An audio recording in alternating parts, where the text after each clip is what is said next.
try and derail these peace talks that are going on, is there's a very high probability of that. It's already been mentioned in this show that incidents like the capturing of Kulbhushan Yadav, and the fact that we have now documented evidence of Indian activities, subversive activities in Afghanistan, designed to foster instability and designed to foster instability in Pakistan as well.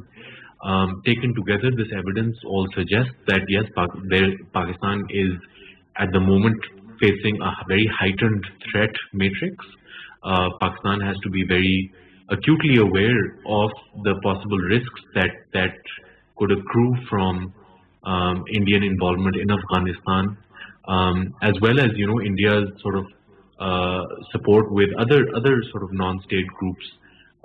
This is a openly declared doctrine which India's National Security Advisor Ajit Doval has been known to profess.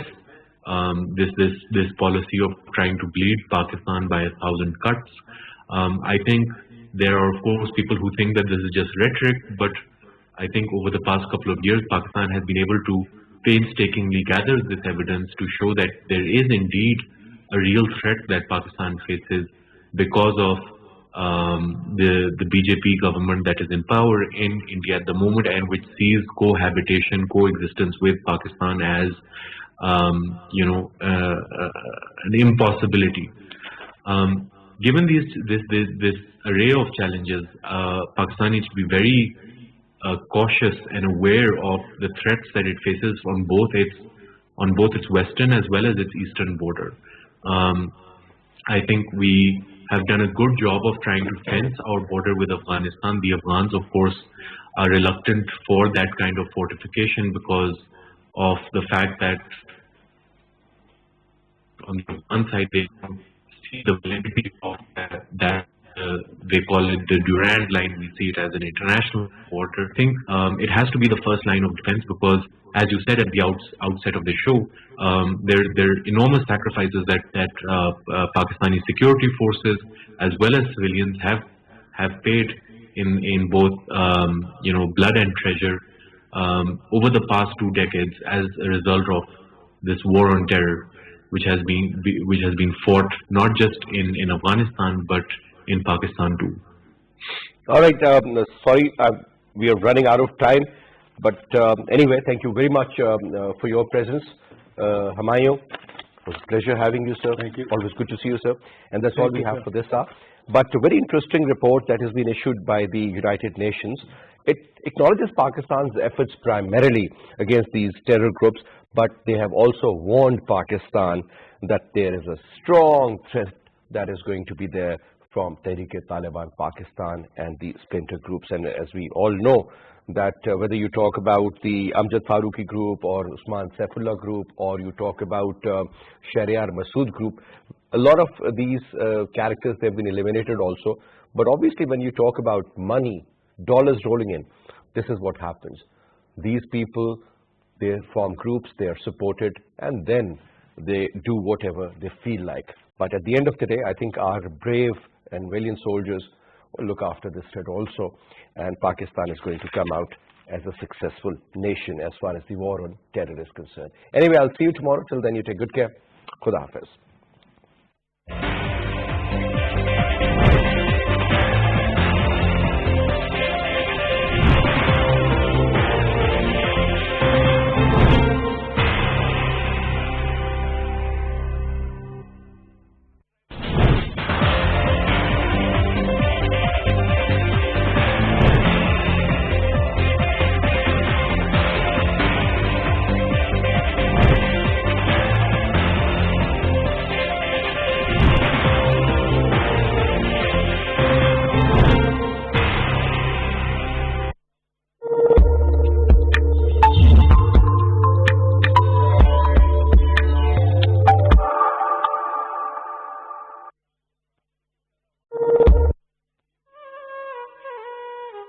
Passion for polo will be the highest on the world's highest polo ground. Chandur invites visitors to experience a traditional polo tournament between the teams of Chitral and Gilgit.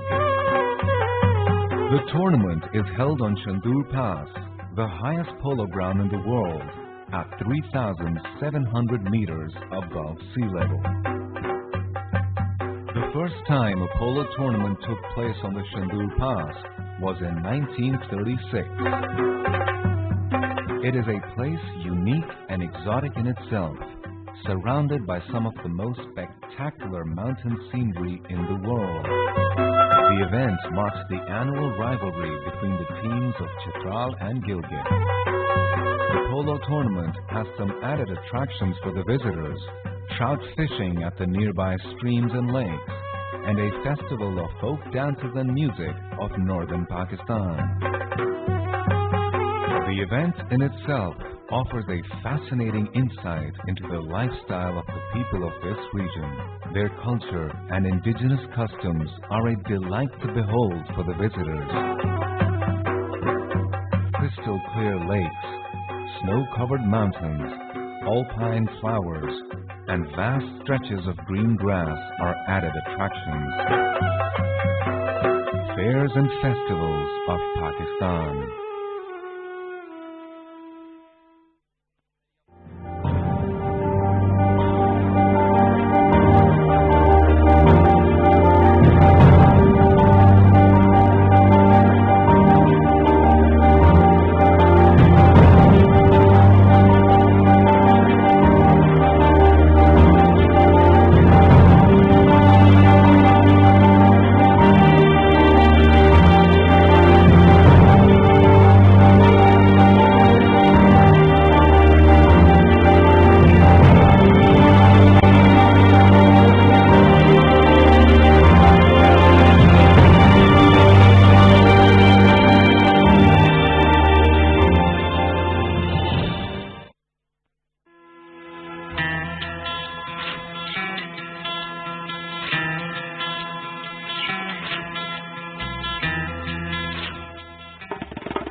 The ancient city of Taxila is the heart of stonework in Pakistan.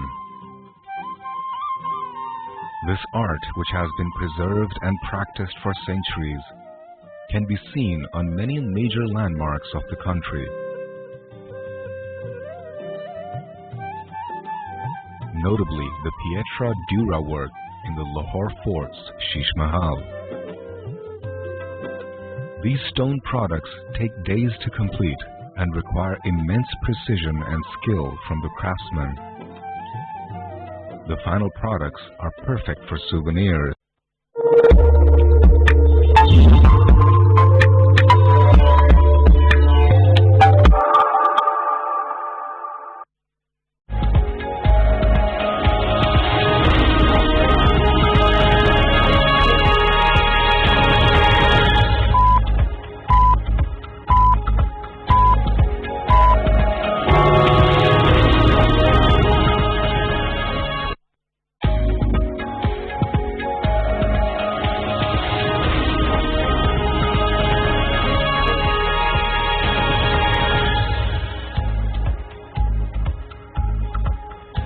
Bismillahirrahmanirrahim. Assalamu alaikum and a very warm welcome to PTV World News. I'm Shahzad Qayyum with the top stories of this hour.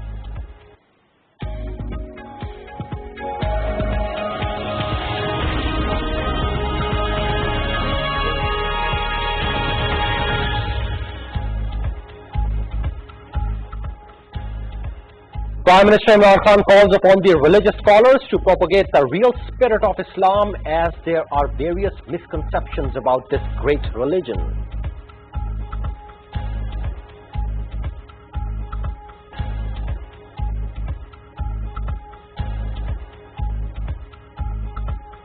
The Prime Minister, while chairing a meeting on climate change, directs for ensuring complete transparency in the execution of 10 billion tree tsunami program across the country.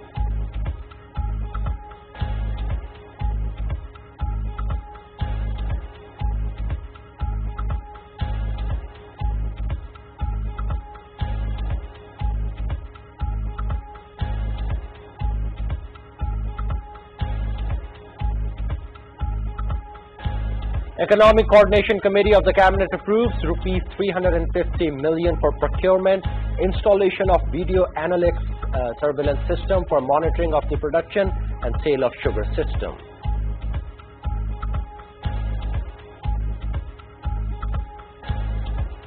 Search operations are underway to trace 3 missing climbers after they went missing during ascent to the world's second highest and most dangerous peak.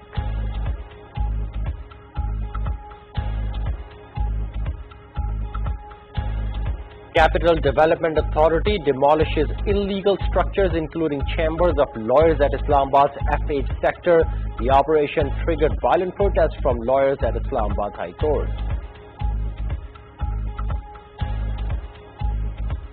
Pakistan clean sweep Test series against South Africa after visitors fall 95 runs short, chasing 370 in the second Test at the Rawalpindi Cricket Stadium. President Dr. Arif Alvi felicitates Pakistan cricket team on winning Test series against South Africa.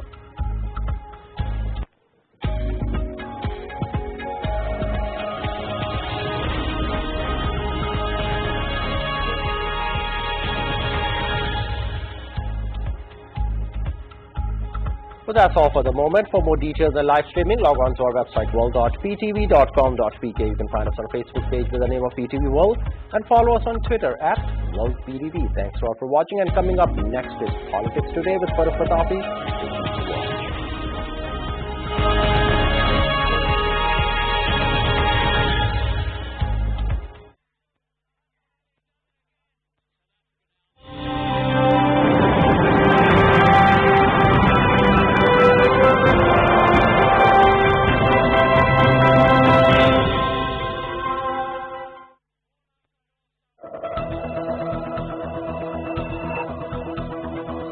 Politics is not everybody's cup of tea. In Pakistan, politics has endless possibilities. Politics is the art of the possible.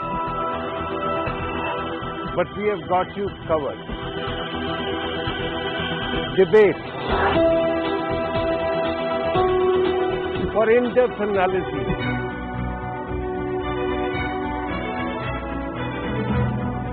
And insight.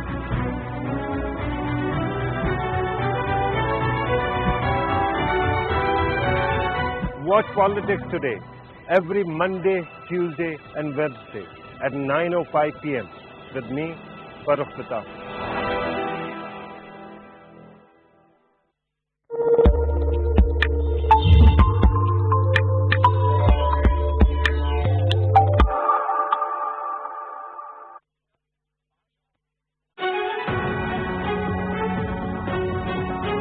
Sticking up for the unpopular, calling out the controversial, upholding the right of free speech,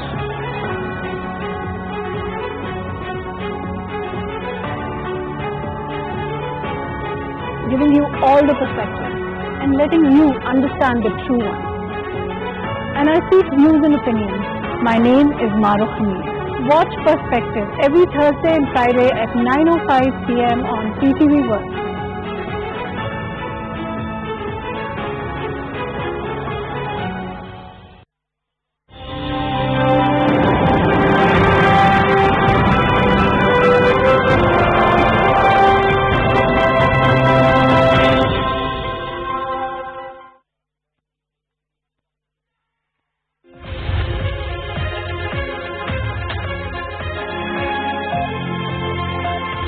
What is the real Pakistani society about? What are our beliefs and what are our aspirations? Reflecting the true picture of our otherwise misunderstood Pakistani society. Reality versus perception. Where do we see our place in the global society?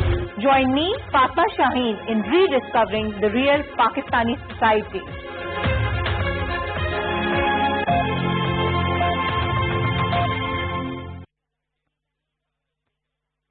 Pakistan Navy has conducted 6 Aman exercises, a multinational naval exercise in the North Arabian Sea. This year's exercise is the 7th in number, which have been held biennially since 2007. All previous naval exercises of the Aman series have been highly successful and were participated wholeheartedly by navies of friendly countries, ushering goodwill to Pakistan Navy. The slogan for the Aman exercise, "Together for Peace," sums up the entire gamut of Pakistan's aspirations. Not only Pakistan Navy is desirous of maintaining peace, but is also keen on including its friends, allies and partners in achieving amity. This year in February, navies from approximately 45 countries are expected to participate in exercise Aman 2021. The rise in number of participants bears testimony to Pakistan's rising relevance in the international pitch. The exercise has focused objectives which include projecting a positive image of Pakistan as a country contributing towards regional peace and stability, consolidating Pakistan Navy's position in the regional maritime arena, enhancing interoperability with regional and extra-regional navies, thereby acting as a bridge between the regions, and displaying of united resolve against maritime terrorism and piracy. The concept of the exercise has been designed to provide a common forum for information sharing, mutual understanding, and identifying areas of common interests for group analysis and dialogues through International Maritime Conference, developing and practicing response tactics, techniques and procedures against asymmetric and traditional threats, and intermingling of multinationals with depictions of their respective cultures during cultural shows. Together for Peace.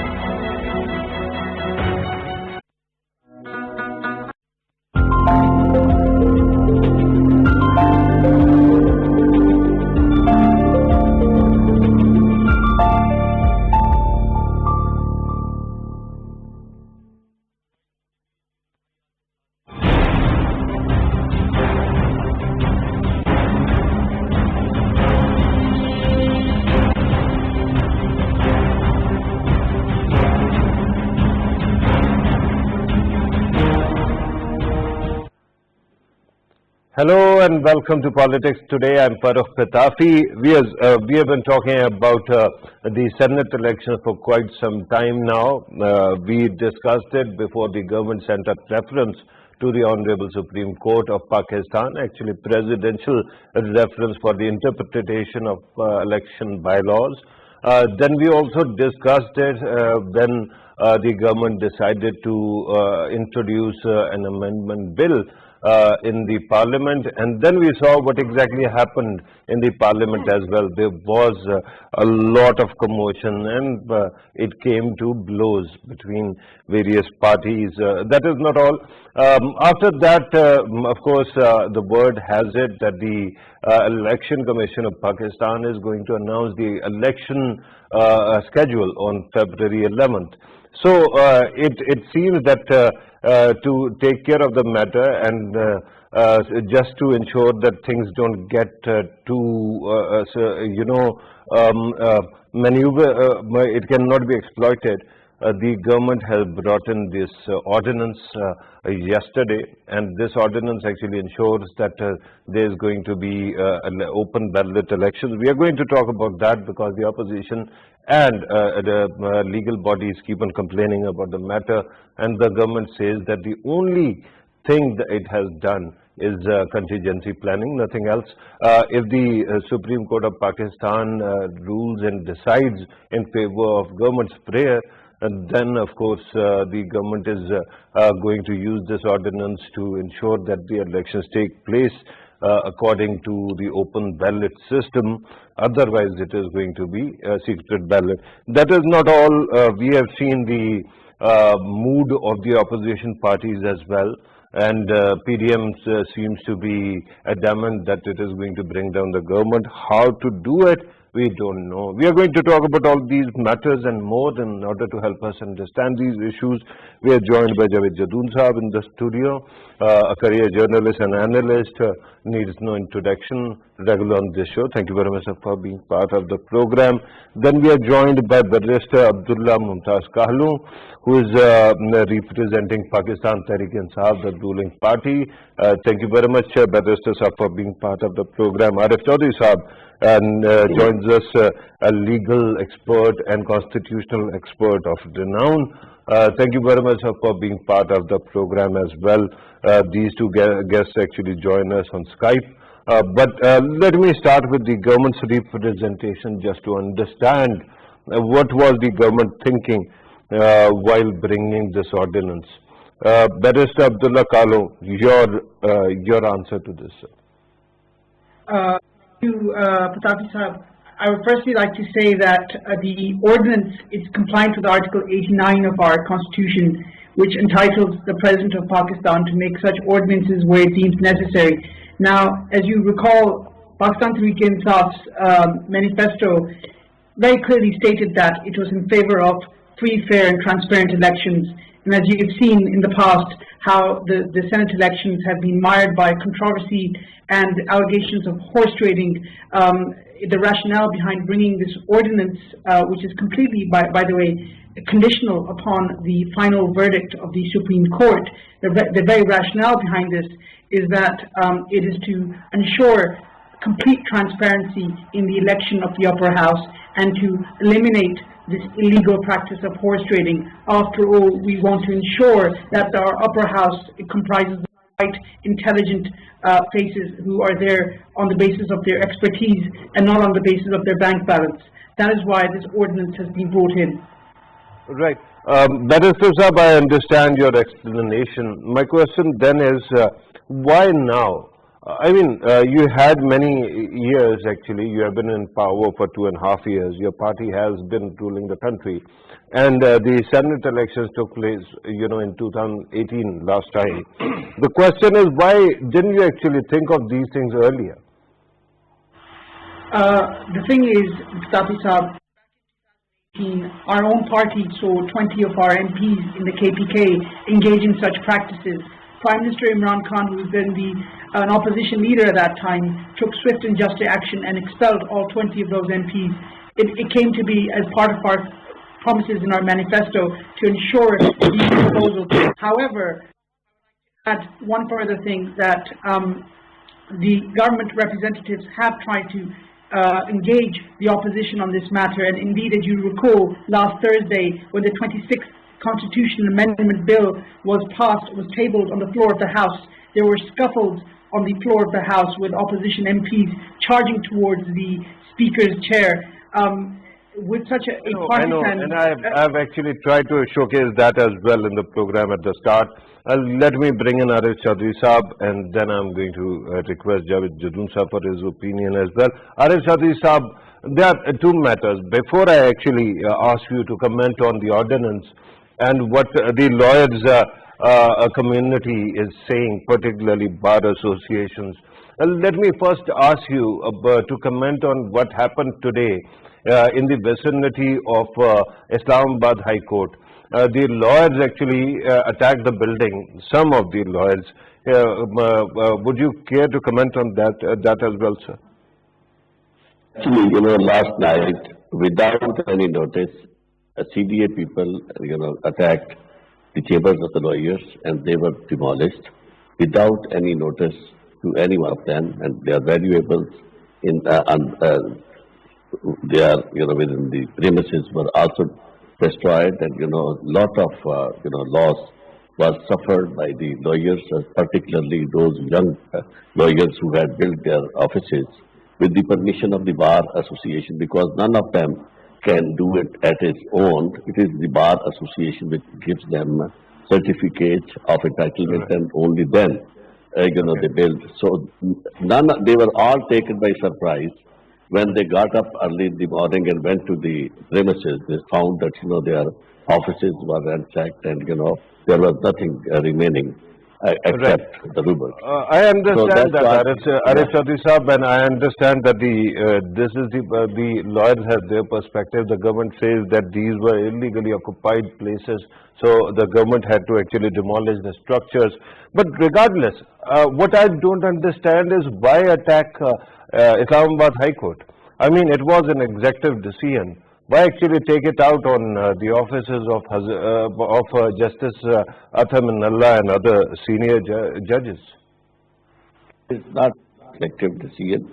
It was the decision taken up by the judges themselves who were involved in that, including the Chief Justice. Otherwise, nobody could dare doing so. And, it is not for the first time. Prior to that, the matter has been coming up before the judiciary. The Chief Justice took notice and, it was, then the matter was postponed. He should have involved all the Bar Association leaders, Bar Council leaders, and, they should have been discussed, taken into confidence. All this issue should have been sorted out. Now, but none thank of you very them much for was that taken on board. perspective. Let me now ask you to comment on the government's ordinance as well, because that is very important. Yesterday, a day before yesterday, then it was enacted, and there was a lot of discussion, and I want to know, what do you think of it? Yeah, Pitafi Sahab, as you remember, I am in favor of open ballot and, with the show of hands or whatever process there may be, procedure there may be. But actually, the government is opening all the boxes at one, all at once, There are three options. One of them was to seek guidance from the court, which is the Supreme Court, and they went to the Supreme Court. And when you are before the Supreme Court, then you should hold your horses for the rest of the options. But here, the situation is quite different. The government, instead of waiting for the decision of the court, which naturally would be rendered because, they have to render the advice, prior to, holding of the elections.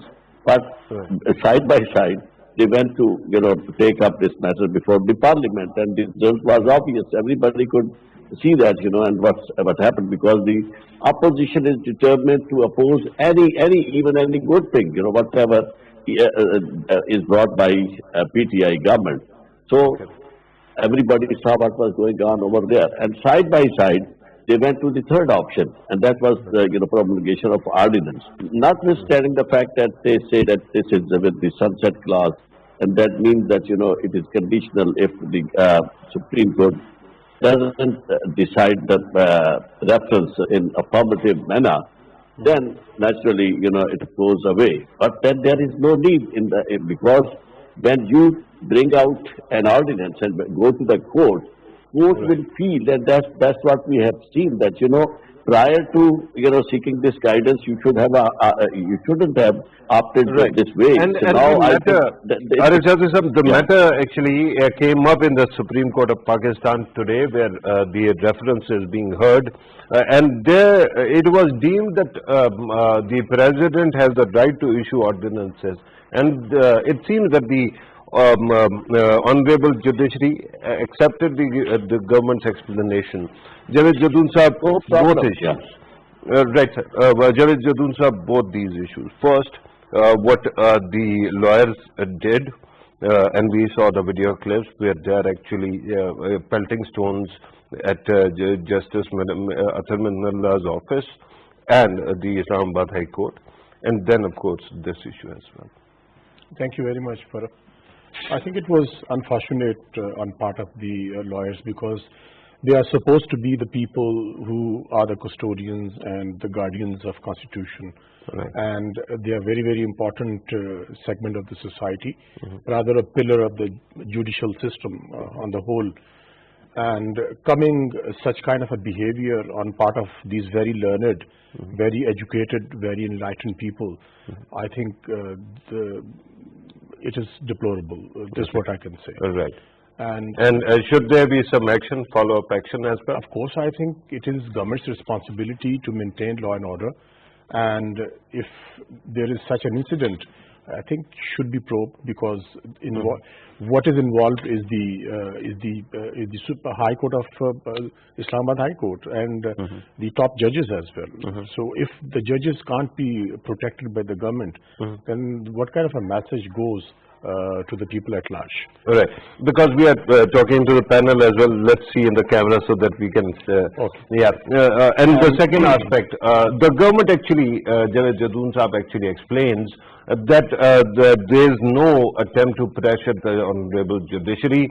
If this interpretation comes in the favor of the government's prayer, then it might be too late, because the election schedule would have been issued, and that would make sure that the elections take place as per the previous unchanged law.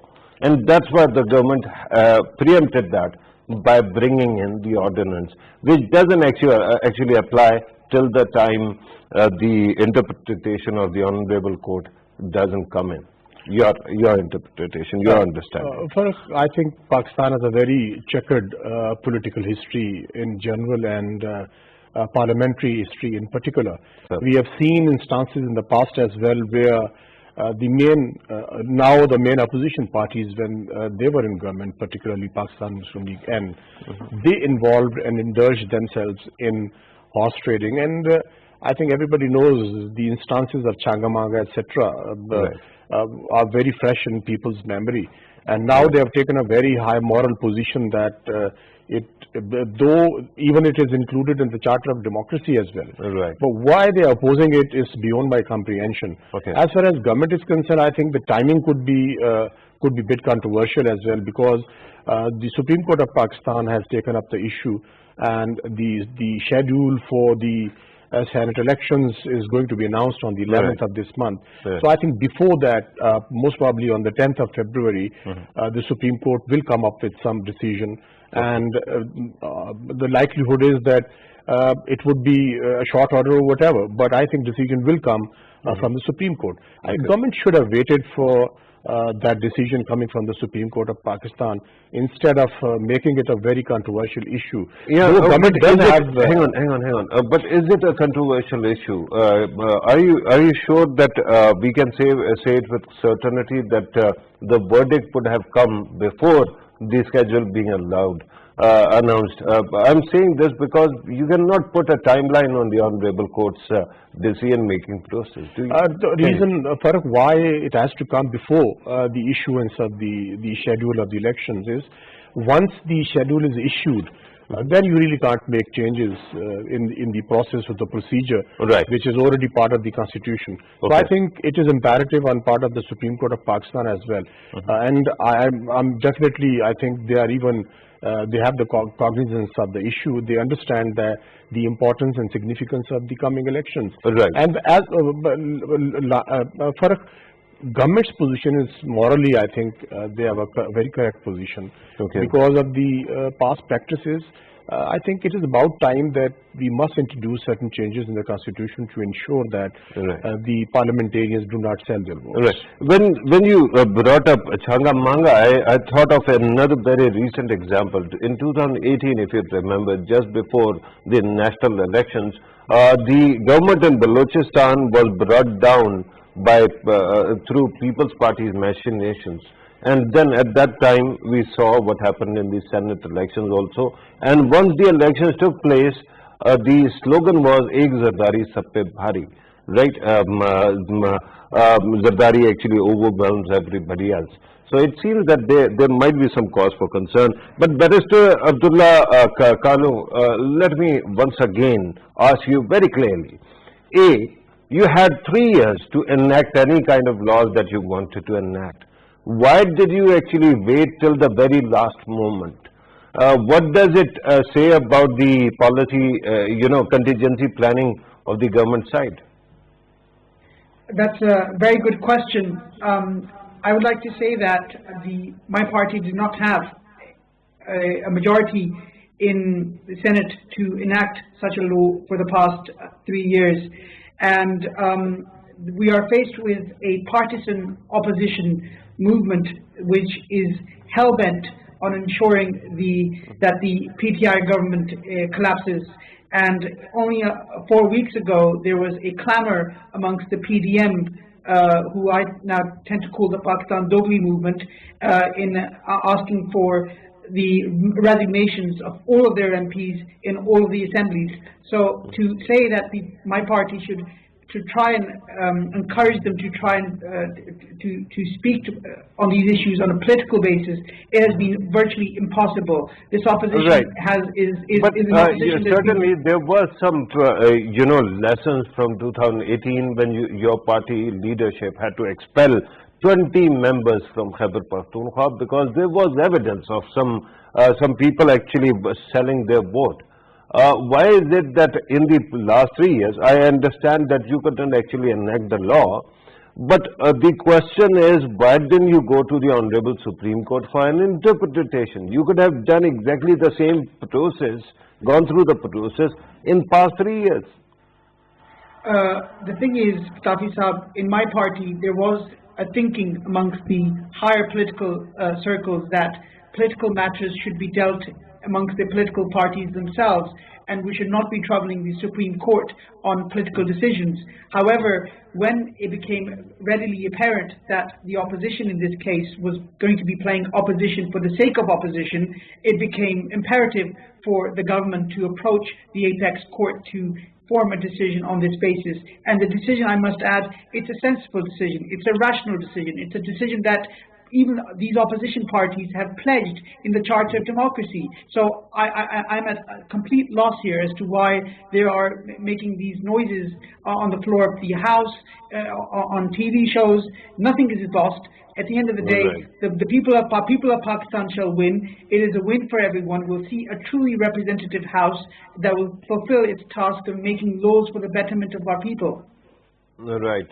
Right, I understand this interpretation. There are questions, of course. There is the issue of, planning and how to go about these matters. But I understand that it might be an issue with the entire political class of the country because we have seen PDM also taking many U-turns. But let me once again go to Arif Chaudhry Sahab and ask him for a legal opinion about this idea that if once the schedule has been announced, even if you enact an ordinance or an interpretation comes from the Supreme Court, the elections will have to take place in accordance with the previous set of bylaws, not the new ones.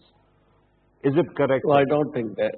No, it's not going to happen because the Supreme Court is cognizant of the fact when about the opinion they have been asked, and that it's going to be absolutely farce and useless if they render any opinion after once the constituents has been called upon to elect their representatives.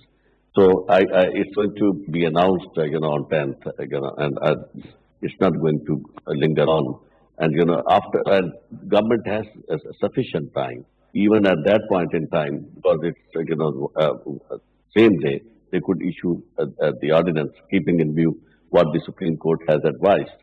So this would have been, this is embarrassing because, always when you take all those options, because, law says it's very clear, for approaching the Supreme Court, only once you are lost every option and you don't have any other option left, but to approach the Supreme Court in an extraordinary situation.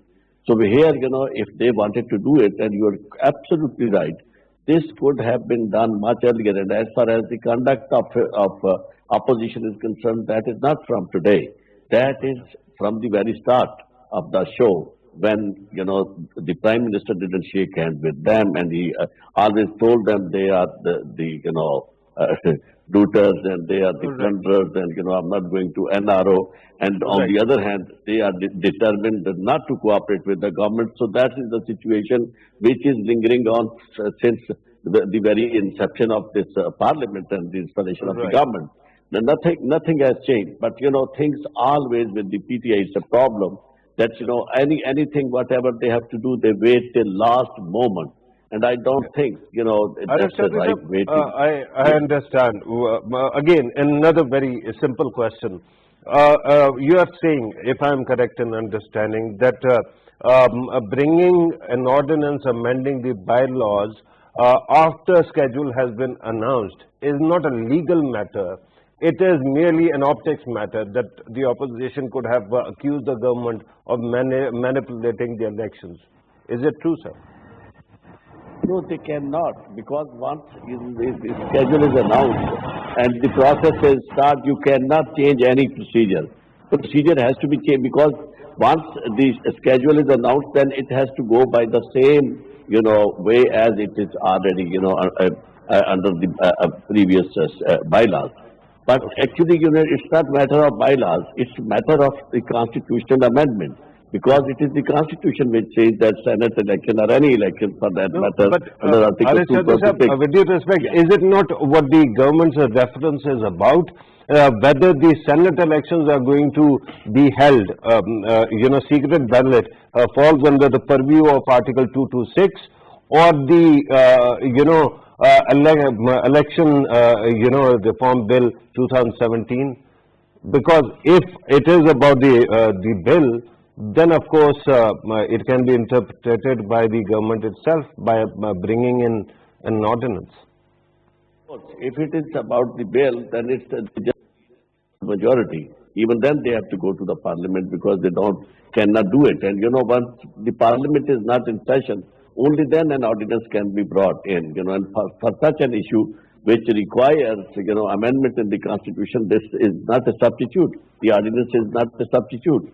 But, for the government, it would have been much better to wait for the decision of the court, or they should have gone for the other options, one by one. But as far as this option is concerned, going to the parliament, that's what they knew, that it's not going to be fruitful. But what I think, the government actually wants to create a situation where they want to bring the opposition on the defensive. That, because at the end of the day, I am very positive and I think that elections are going to be held on the basis of secret ballot. Because Supreme Court is not going to decide in such a way because things cannot change, because things look like very, very intricate because it's going to change the history. I needed understanding of, how the rules work. But I understand that the case is sub judice at this moment, so let us not speculate about the merits of the case. Once again, Javed Jadoon Saab, you have listened to the government's perspective and a legal interpretation as well. Both are lawyers.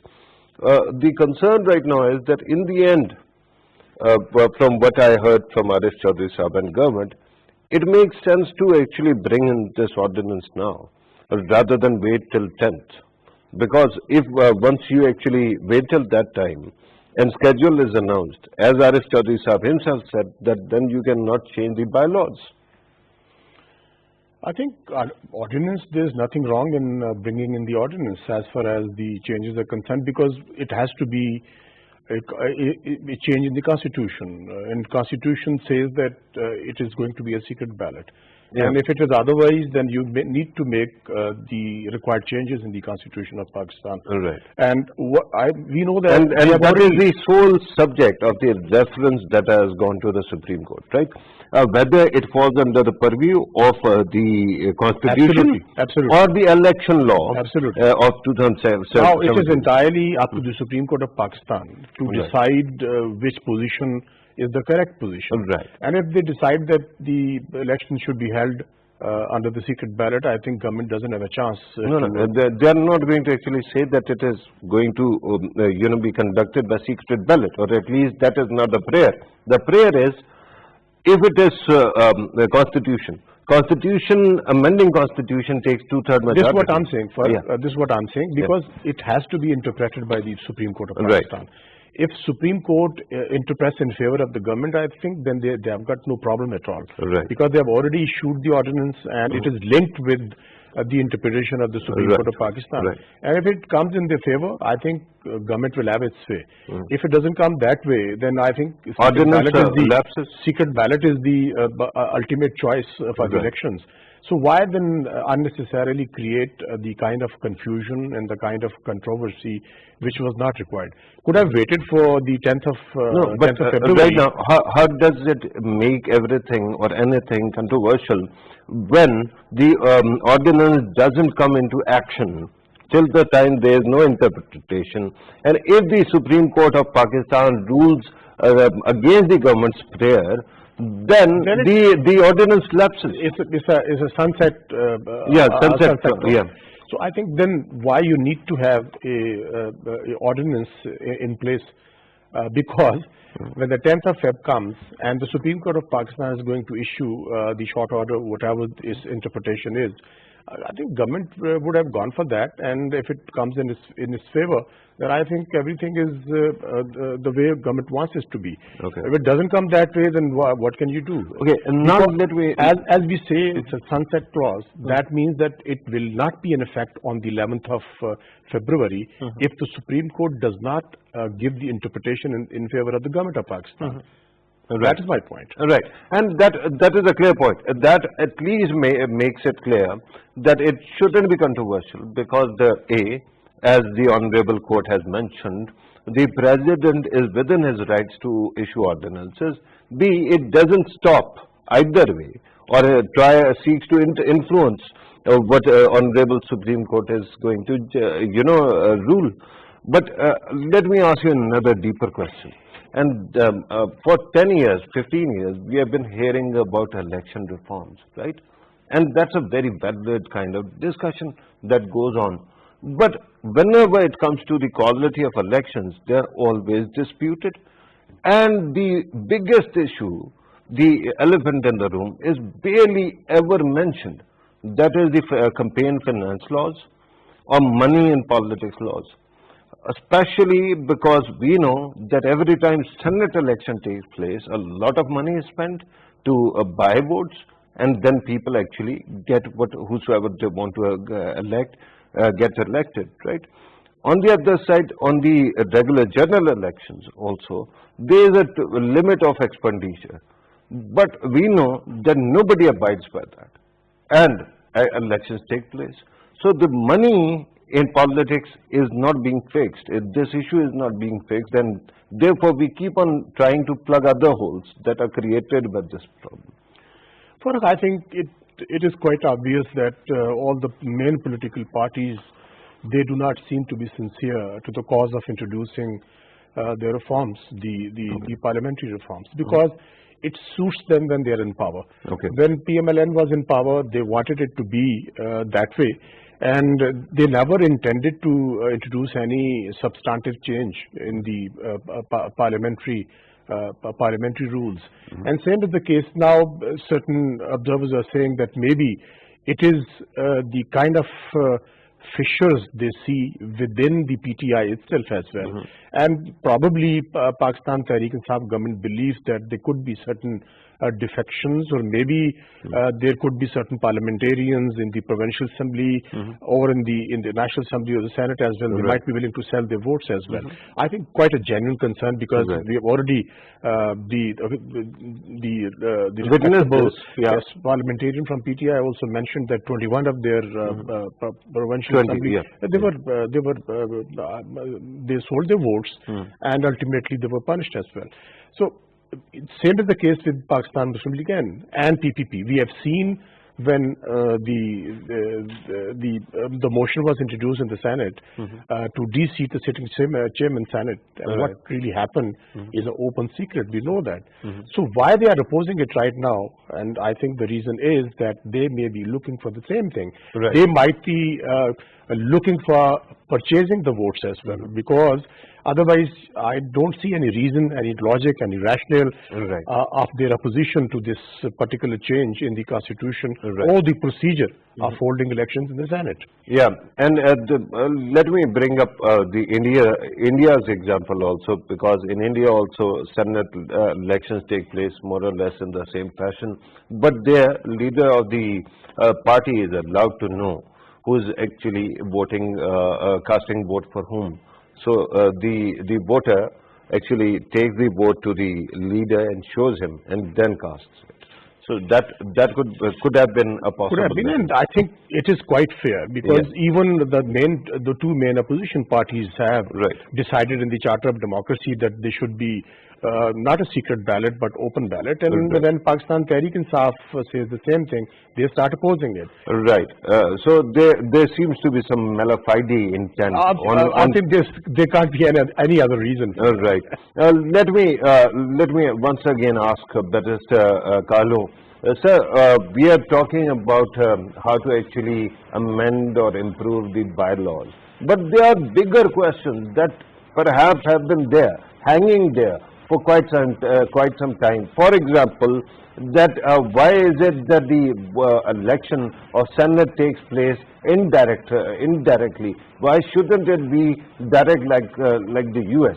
This is one aspect. The second and bigger issue is the use of money in elections. Why is it that all of our political parties cannot figure out how to take care of the matter of raising money for the elections, raising money for their own treasury, and raising money or fixing an amount that might be used in any election at all? When you cannot take care of the money problem, then you have to take care of these consequences by other means. Indeed, to introduce such a wholesale change in the electoral laws of Pakistan requires a bipartisan approach in the National Assembly. However, as we have seen since 2018, there has been a complete lack of a bipartisan approach. The opposition parties have cried foul. They've alleged that the PTI government, my government, or the government of Pakistan is illegitimate, and as such there's been very little improvement on the legislation of such people-friendly laws. You might actually want to start from 2018, but with due respect, we don't have any such compulsion. I recall 2014 Dharna, and after that there was a commission, there was an investigation into the possible alleged rigging. After that, there was some kind of reconciliation between the government and PTI, and there were amendments which were agreed upon by all sides. So why couldn't actually your party bring up this matter as well? I mean, we are looking at things in a bigger context, right? So there are these issues that probably nobody even addresses. We have been trying to improve the electoral laws since 2002, but hardly anything happens. Pitafi Sahab, the Pakistan Tehreek-e-Insaf, its manifesto, its very essence is in trying to overdo or overcome the status quo. And the status quo is, as you've described, the changa-manga politics where votes in the upper house have been bought and sold. There's been no cap on election spending for the National Assembly seats. And this is what Pakistan Tehreek-e-Insaf strives to achieve through the legislation making process. However, due to the lack of a majority, due to the lack of them being able to have a receptive opposition, they have had to introduce this ordinance at this late hour. As I reiterate, it's only 3 weeks ago that the PDM there was this clamor that they wanted to resign the seats of the National Assembly. So from the PTI's perspective, we still have 2 years to go, and finally with the majority that we're able to achieve in the Senate, we'll be able to introduce such laws that will make the upper house a house that's filled with new, bright and intelligent faces, such as you can see in the House of Lords in the United Kingdom. I mean, I've lived and worked in the United Kingdom, and might I add about the UK, the people who occupy the upper house in the United Kingdom are all brilliant individuals. They're scientists, doctors, bankers, who are able to contribute. With due respect, just to point out, it is not as if everybody who is elected to Senate is somehow compromised. I know great senators who have really contributed immensely to the country's policy debate and law-making debate as well. Aril Chaudhry Sahab, once again, the question is, there is a bigger context, right? Money in politics.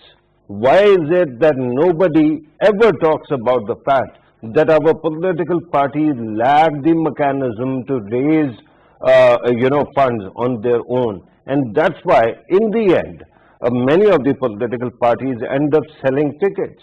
And then, of course, this is thought to be the season when an MNA or an MPA gets a return on their own investment by selling their votes to the highest bidder.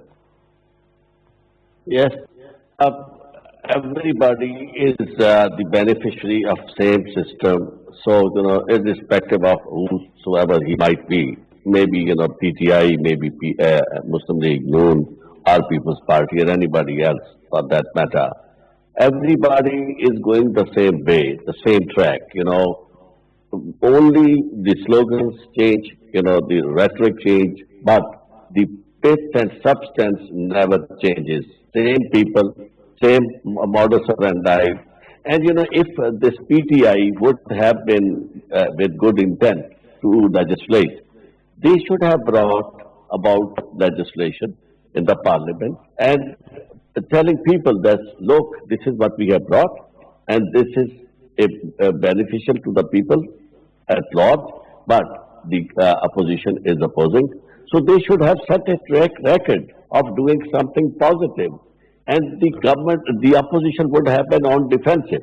And same way, had the opposition got any good intention towards their electorate, towards their electoral college, they should have tried to introduce any good legislation with respect to this, money matters, which always is involved in this politics in Pakistan, buying and selling votes. But none of them is serious about all this, because they are, taking benefits out of the system, and so I am not, having any, feel that anything is going to change.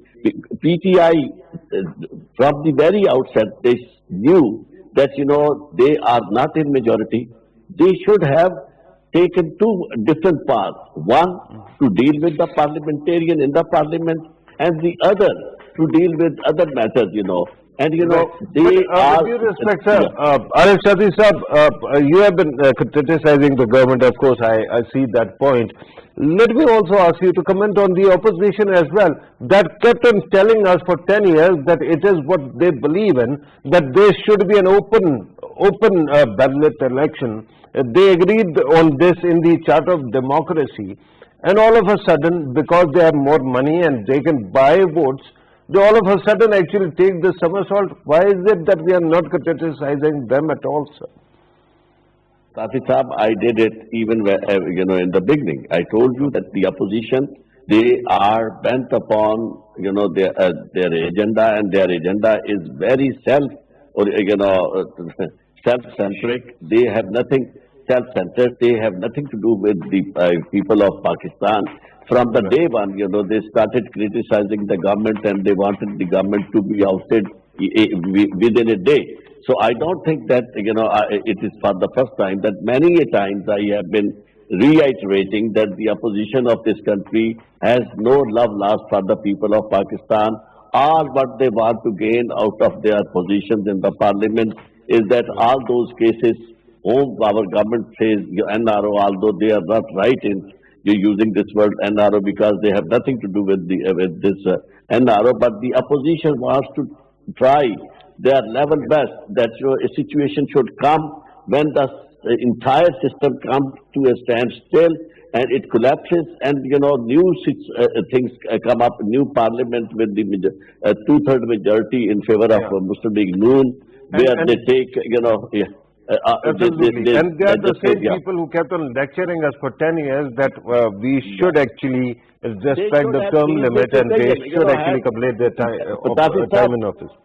Yes, there is opportunity. The government is saying that, election should be, with show of hands or, open ballot. They should have gone for it, because if they were complaining about, hobnob, and they were complaining about rigging in the election and process, of the Senate. So why are they coming on to this, irrespective of their feeling about against the government?